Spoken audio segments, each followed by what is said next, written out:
think it's a combination of many things.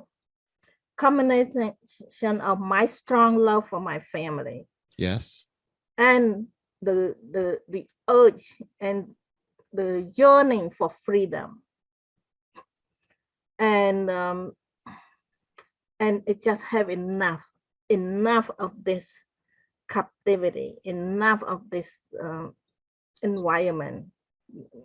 I need to do it, Right. and I have trust, and I have faith that God will help me.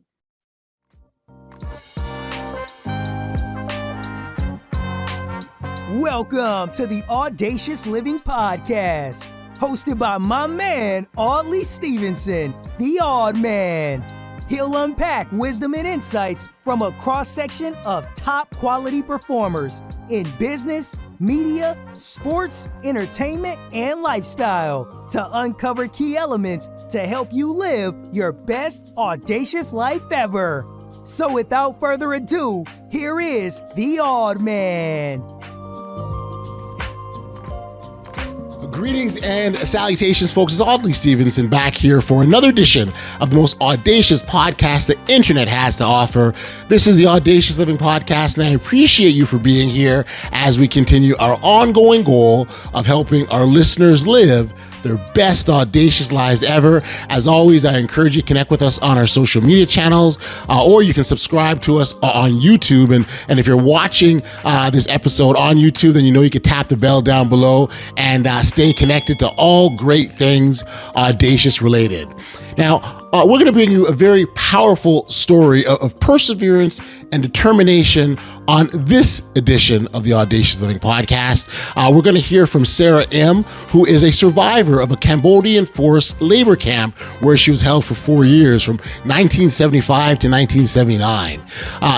There's a reported 4 million people who lost their lives during that time. And Sara's here to provide a first-hand account of her experiences, as well as the things that she did to overcome and to help her focus. And one of those things was focus, and she focused on her family as a means of survival. You know, I love the way Sara has taken her personal story of tragedy and turned it into her testimony, but she's then taking it a step further because she uses her testimony to inspire hope in others simply by sharing her experiences. There really isn't anything further for me to say or add to this, so I'm going to stop and get out of the way and give you an opportunity to hear my conversation with Sara Im. Enjoy. Sara, thank you for joining me here today on the Audacious Living Podcast. It's such a pleasure to have you. Oh, thank you so much for having me. It's my pleasure as well.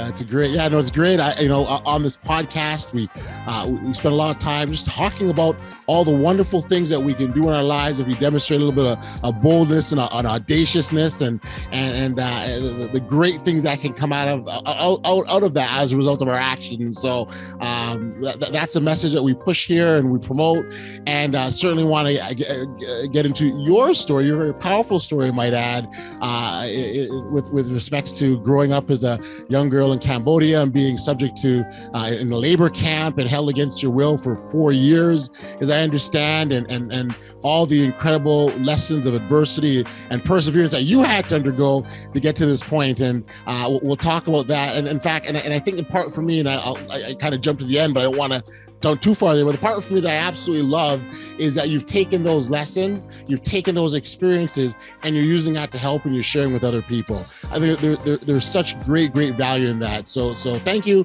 for being here, and maybe we can get started into, I guess, the beginning of the story for you. Is that a good place to start, at the beginning? That would be good. Yeah. Good. So how old were you when you were first held captive in that Cambodia concentration camp? I was 21. One. I was in college at that time, Okay. and I was far away from home, as you probably realize. And sometimes when we attend college is not in the small village. Right. Oh, Right. mhm. So if you can kind of describe sort of how things play themselves out, and the other part that I'm wondering is if you sort of had an understanding of what was fully happening to you at that time. Sure. Yes. At that time, the communist Khmeros took over our country, Mm-hmm. and when they came in a military style. There was the truck and tank and soldier marching on the street with big gun and Right. all that. So we don't know what to expect, but we were so surprised the next day. The next day, the soldier went door to door. It's kind of point the gun at us and demand that we leave right away. So we have to leave everything behind and walk out. So we all pour ourselves out into the busy street. Hundreds and thousands of people are on the street, the same boat. We did not take anything out. Right. We just carry a few clothes and just walk out aimlessly. We don't know where to go. So Right. I just follow the crowd. And what we realized that they want us to leave the city. Okay. Never, do not stay in the city. Right. So they push us, keep going, and we slept on the ground and we sleep a little tiny bit of food that we had. Right. Right. And then we end up in a village that is far from the city. So Okay. they let us stay temporary with somebody. Mm-hmm. And then in my case, they make announcement that Okay. they want to take some people to another province. Okay. And the name of the province is my hometown. Okay. Okay. So that caught my attention. Yes. Right. And I signed up and say, I want to go. Right. So, but it was a very big disappointment. They did not take me to where I thought it would be. Right. And then later on, they solicit the single people Mm-hmm. to sign up again. They want all the single people to get trained and all that. So I just want to keep moving Right. because I want to get closer to my hometown. Oh, right. Right. Right. But whenever there's an opportunity, me too, I want to go. Right. So this time I got stuck. Mm. I registered, but they did not allow me to be mobile like I was thinking. Yes. Yes. Yes. Yes. So I was stuck in the stationary camp, this big camp with 1,000 people, Oh, wow. all single men and women. And, They, and and how long had because you left the city? How much time had passed at this point now? this point, probably about a month. Oh, wow. Yeah, about a month. So I end up in this camp, and all they want is to push us to work all day long, Wow. 7 days a week in the heat. The Mm. heat in Cambodia is like, on the average, is 100 degrees Fahrenheit every Right. day. And we Right. work in that heat all day long. All day long. Right. Right. And they give us very little food to eat, Right. very little time to sleep, and no rest. Wow. 7 days a week. Wow. Wow. So And at this point, are you understanding why? Like, do you have a concept of that yet, or are you still sort of just there and doing, or do you get what's happening? we did not really understand why they do this, Right. but we know they came in with hate, with anger and resentment. Right. They did not like the people who lived in the city. Mm. So they want to punish us. Yes. So that's why they do this. Right. That's So terrible. we were so hungry and sleepy and tired and, well, exhausted, to say the least. Mm-hmm. So eventually, within my first couple of months, I became sick. A lot of people in the camp got sick also Right. because we are so close together. When Sure. somebody gets something, we pass Everyone on gets to it. each other. Yeah, Absolutely. Absolutely. yeah. So we struggle so badly that they push us to work even in our sickness. I have malaria, typhoid, Wow. high fever, and a few others. Still had to work every day Wow. until when I can't go anymore. Well, they sent me to they said you need to go to the hospital. Right. But when I get to that so-called hospital, I realize it's not a normal hospital. This is a place where people wait for time to die Okay. because there is nothing to help us to get There's no better. treatment. No treatment at No, all. no treatment at all. Mm. So I Mm. realized this is a dangerous place Right. to stay. I might get some more disease piling up Yes. on me. Right. So I start to look for my way out. But And so how do you do that then? What does that look like, the way out?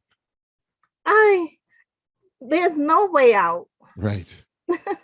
Right. There's no way out. You just wonder in the mind. You say, how can I get out from this situation? Yes. So then I realized that it's beyond my capability. Now I thought about God. Since I was young, I believe that there is God. I Yes. don't know much about him, but I know he exists. Yes. So I Yes. start to pray and cry out to God, God, please save me, because all I want is to survive at that time. Sure. Sure. So Sure. once I survive, I have an opportunity to go back home to help out my family. That's all I want. Right. So Right. when I start to pray, I wait till nighttime and I pray and I ask God, and then night after night I keep doing it. And Gotcha. then one morning I got up very early. Hmm. I feel like I'm ready. I'm ready to take action. Right. Right. So I walk out from there. I sneak out Okay. when everybody was still asleep.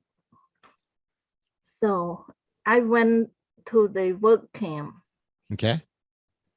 and then there was one young woman. She's a team leader and she's a kind person. Hmm. And she saw me and she said, okay, you can stay with me in my group and maybe I can find something for you to do, because they don't let people do nothing. Right. And Right. then she realized that I'm too sick, I need more help. Yes. So she talked to the people in the kitchen, asked them to see if they can use me for anything. Hmm. And of course, they can use some help. So she arranged to have me work in the kitchen. Right. So I realized God answered my prayer in the Yes. most strangely. Right. Just like only God can do that. Yes. Move you to a new situation, basically, is what he did. Yeah, it's a better situation. I work less hour in the shade and I have Yes. access to food. So gradually I felt better and looked better, and Right. I regained part of my health. Yes. Yes. So that's how I survived the first time. Yeah. And how long, and now how much time has passed now since? About 7 months or so. Oh wow. So now it's Yeah. really, yeah. So you were sick for a very long time then. Yeah. So after I look better and feel better, the big boss saw me and they didn't let me stay there. They Oh, pulled me out from the kitchen and throw me back into the rice field right. again. Oh wow. And why did they do that? Did you look stronger? Is that why you're strong enough to do? Oh, I see it. I got you. Yeah. So I endure the next 3 years. So and then altogether pretty close to 4 years. Yeah. The camps start to move. They moved the camp because there was some commotion going on. There was some guns, some bombing, some sound, something happening far away. Right. So this camp, this all the leader of the camp start to move the camp.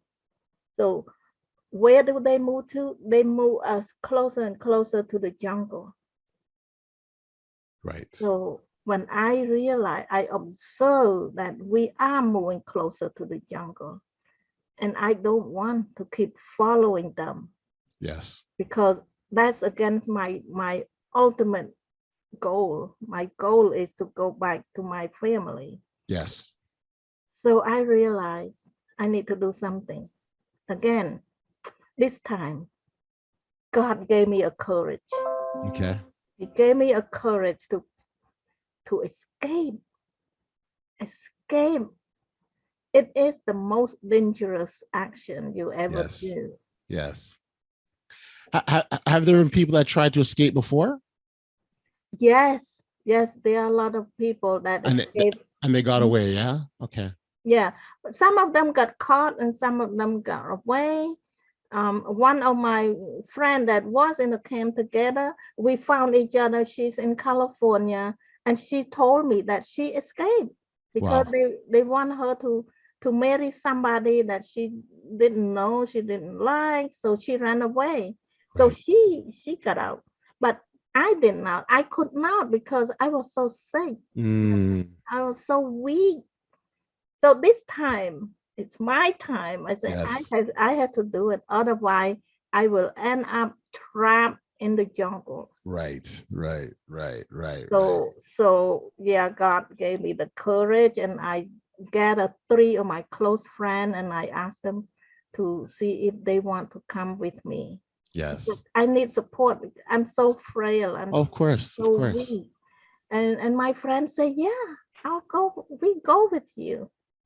Yes. So I'm so thankful. So with that, I have a little, I feel a little bit stronger, more confident. I have my friend with me.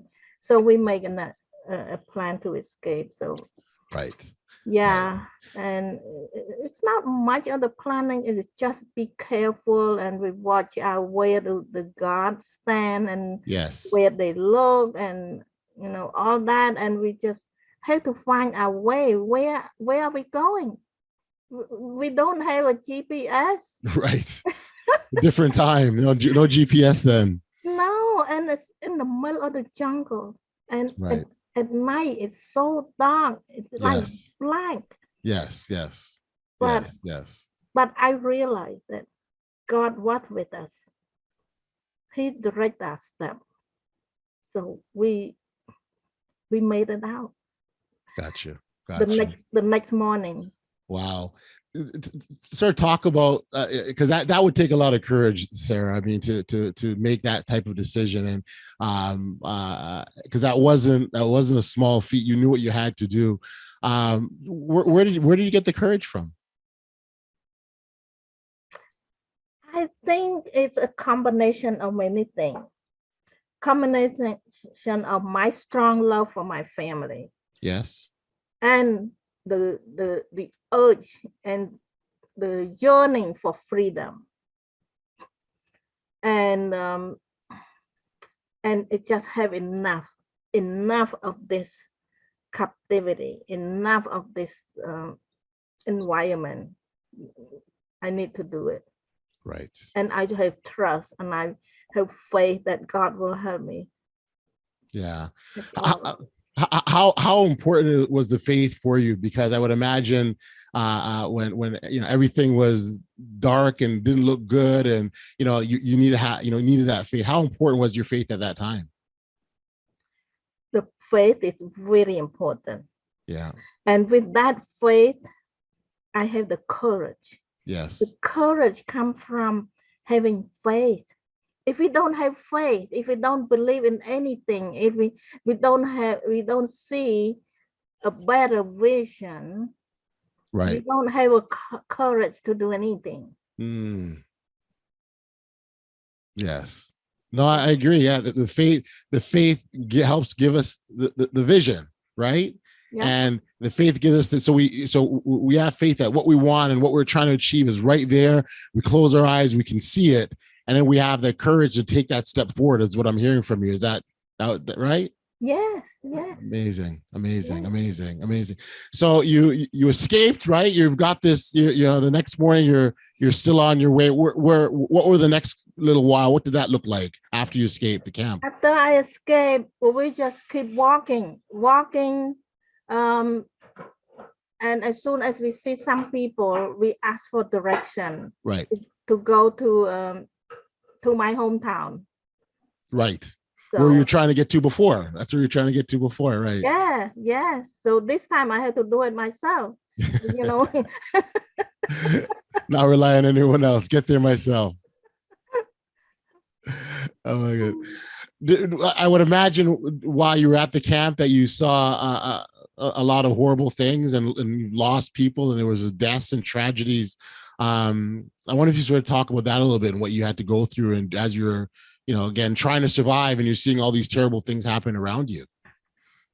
Yes, especially when I was sick, when I was sent to the so-called hospital, but actually it's the infirmary. Some of my friends keep dying off almost Right. every day. Right. So I lose friend after friend, and nothing I can do to help them. And I just felt horrible. And also the camp start out with 1,000 people. Yep. Mm-hmm. So at the end, just before we escape, we probably have about 300 people left. Wow. So the rest disappear. So this camp is a little bit different from other camp. Right. When I talk to some Cambodian, from some survivors, they saw some beating, some torture and so on. But in my case, Yep. I did not see. They pull people out secretly. Wow. They did not let us see anything. Right. People just disappear. I was gonna say, so all of a sudden people are disappearing and you don't know where they went to. Right. Wow. Right. So yeah, so that I can see be very scary as well too. Yeah, you can say something wrong, and then the next thing you know, you are taken away. Right. And you don't, and no one knows why, and no one knows where you go. Mm-hmm. Right. Wow. I'd imagine there's a lot of fear, right? Like this creates a lot of fear. How do you manage to live with fear when you're going through something like that? Well, I did not think about what could happen to me. Okay. I only think about what would be the better day for me. I just imagine the day that I reunited with my family, the day that we are free from this.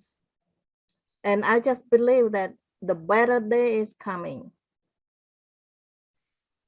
So the power of imagining imagery, right? Like to envision.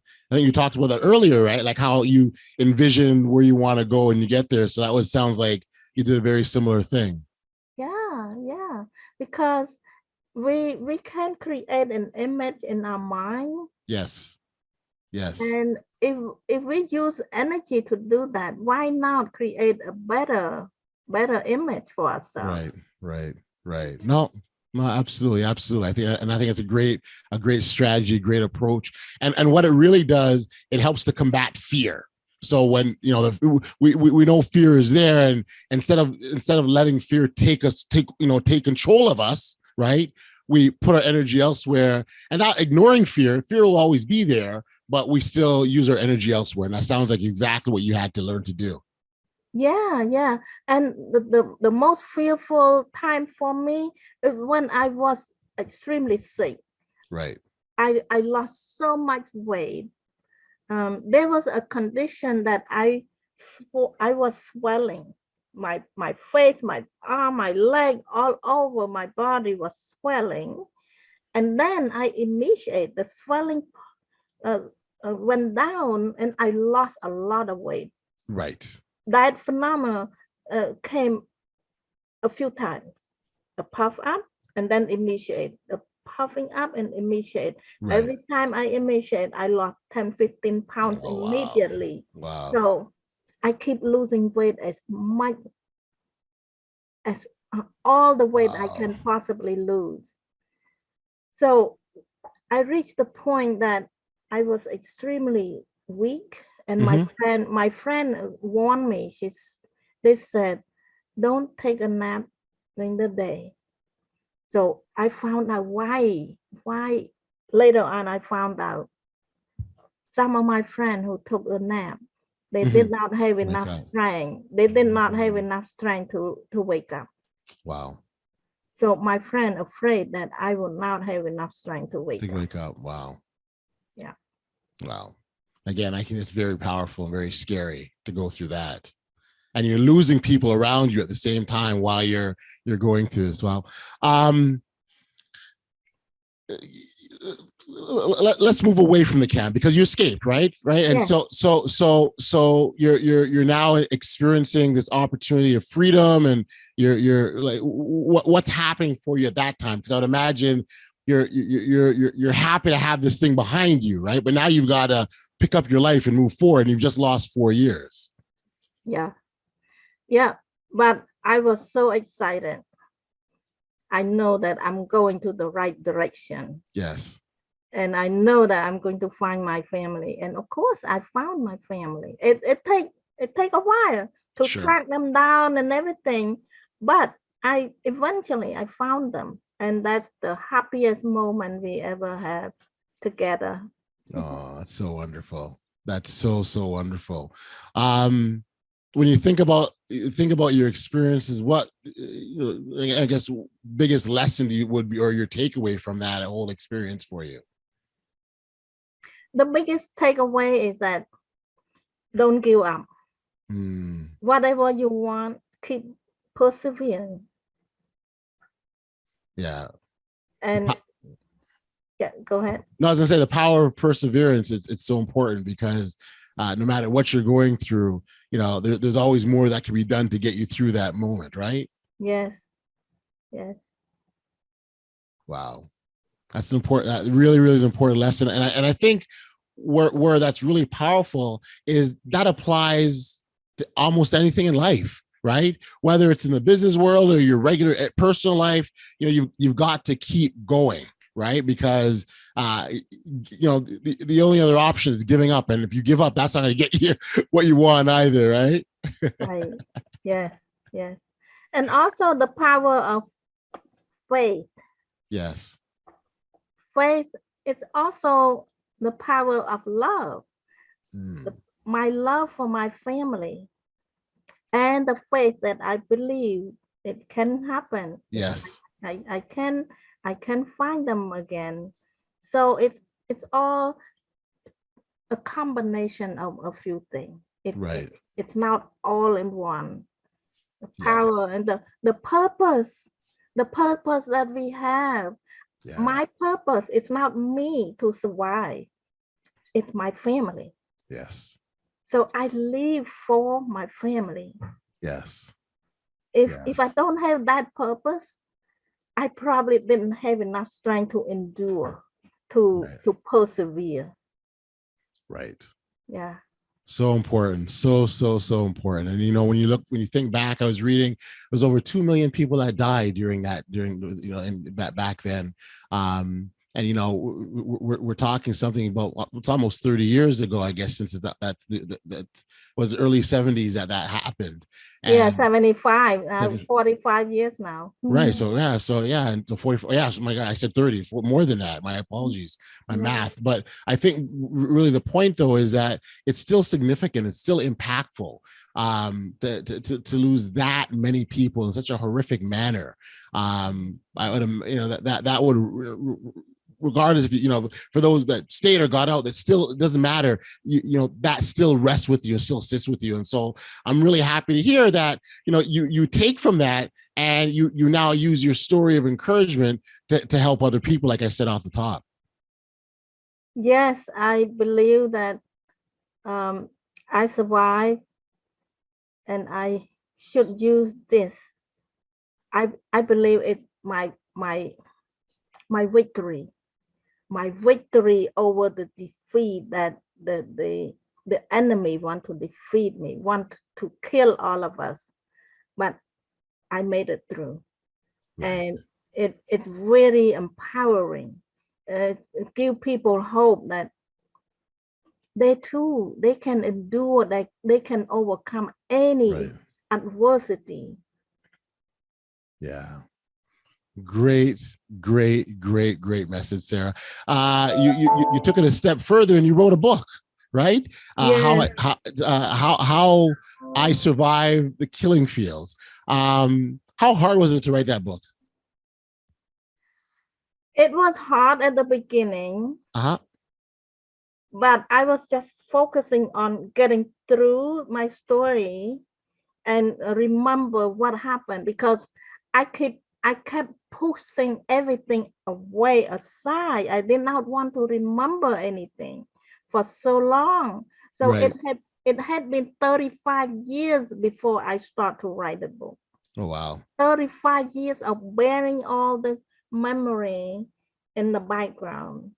But I realized that, the lesson that I learned, it can be very useful for a lot of people. Yes. So that's why I wrote, and this is a copy of my book. There it is. How I Survived the Killing Field. That's amazing. What did you, was there anything that you had after you left that experience, anything you've done to help kind of get yourself healthy? Did you was it you do treatment or counseling, or what did you do to help get yourself to a better place? After I found my family, my family thought that I was dead, because sure, they didn't hear from me for many years. But now they saw me in a bad shape. My mom started to nurture me with wonderful food, and my parents are farmers. Yes. So they have garden in their backyard. So they feed me and they nurture me.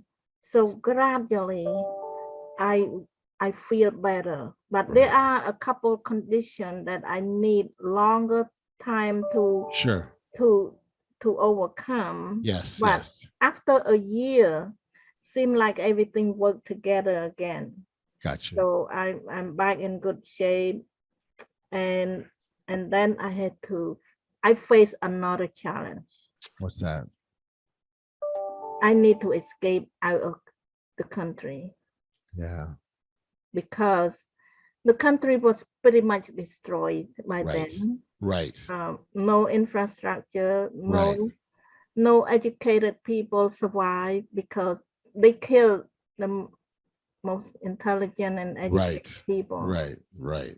So it was very disturbing, and my mom encouraged me to escape, and she see the vision that, if I escape, eventually I might be able to come back and help out the family. So that's her vision.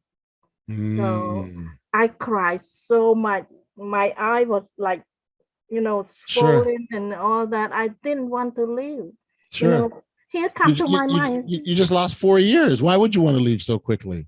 Yes. For 4 long years, I was dreaming about this moment. Yes. And now I had to live again. Right. And so you left, and that's when you came to the United States? Yeah. So. And began a new life. It's not easy, but it can be done. It's much better than the camp. Yes. I can see, I can see where through your story you have just incredible lessons that you can share with others. What are some of the more common things that people ask you about when you share your story?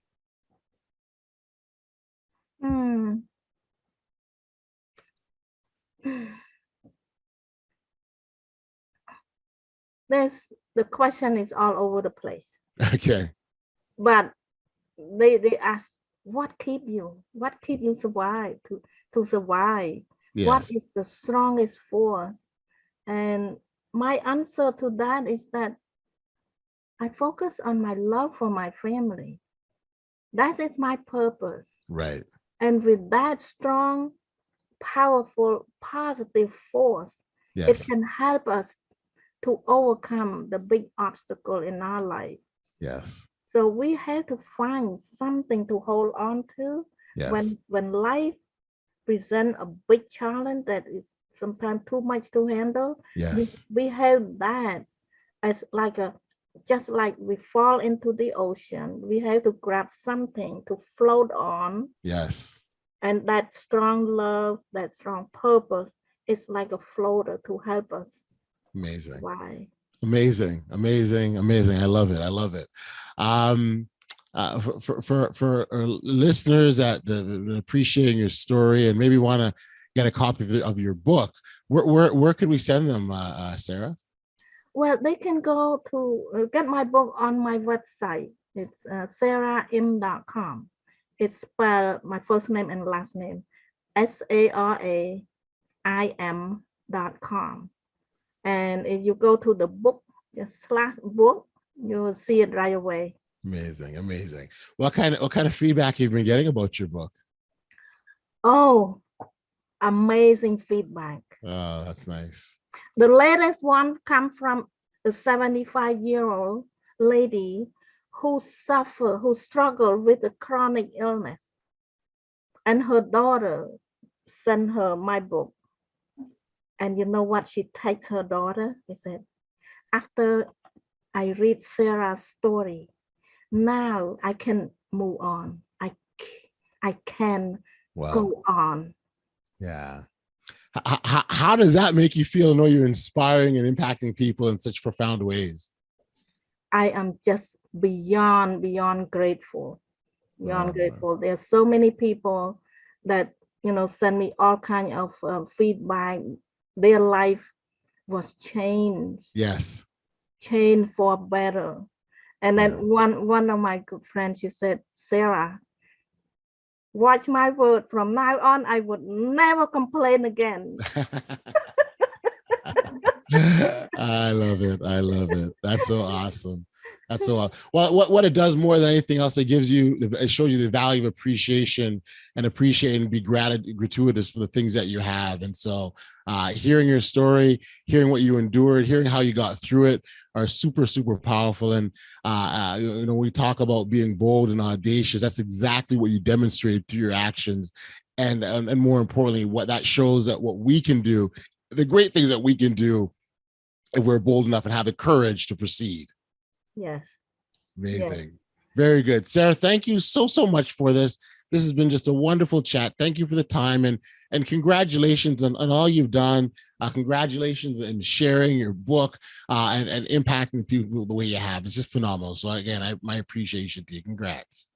I appreciate you as well for having this podcast, for the message that you want to give out to the world, to inspire people, and I'm so grateful that you invited me to. Very cool. Awesome. Sarah, thank you so much, and we'll see you soon. Take care. Take care. Thank you.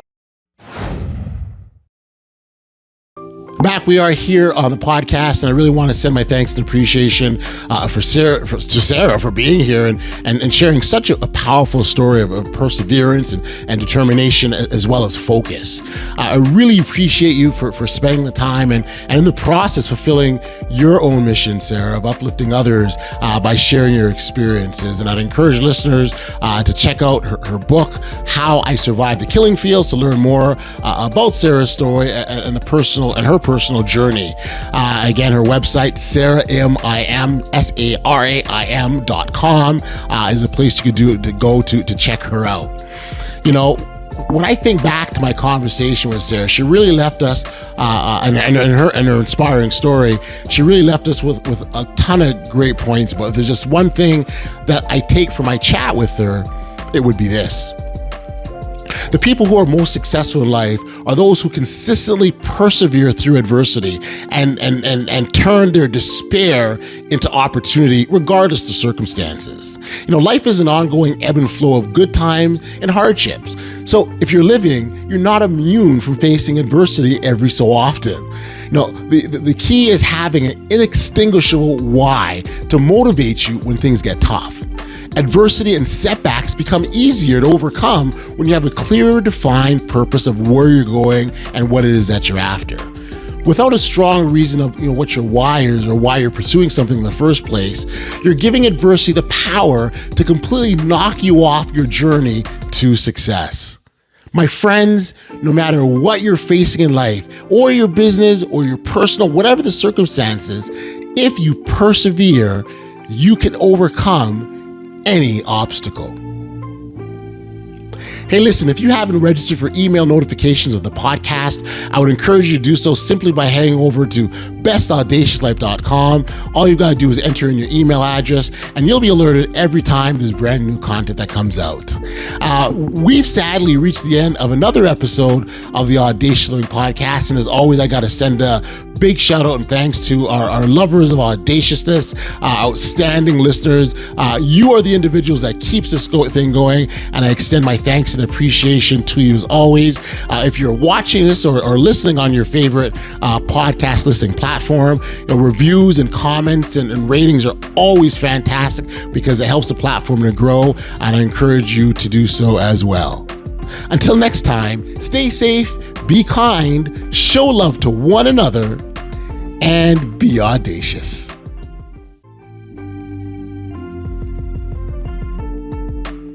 You've been listening to the Audacious Living Podcast, hosted by Audley Stevenson. If you enjoyed what you heard, be sure to like, subscribe, and share.